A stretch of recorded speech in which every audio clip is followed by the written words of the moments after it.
I'm Jeff with XDP, and we're here with Delton from BD. We're going to talk about the BD HighIdle kits. Delton, tell us a little bit about what we have here.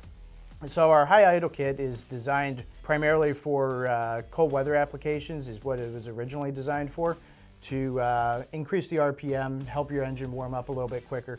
It also works really nice in PTO applications, so in a construction application where you have a crane and you need your RPM a little higher than idle, you're able to increase the RPM of that.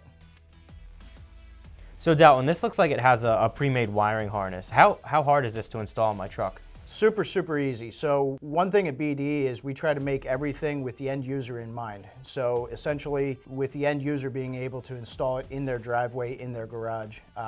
So everything from the weather pack connectors down to zip ties, even include the screwdriver. It's really nice complete kit. Everything's wire loomed really nice, so it's a real nice fit and finish product. So Delton, what applications are these available for? They're available for the 5.9 Cummins application, 6.6 Duramax application, and the 6.7 Cummins application. So that wraps it up for the BD Power HighIdle kit. We'd like to thank Delton for being here today, and to find out more about a BD HighIdle kit for your truck, check out xdp.com.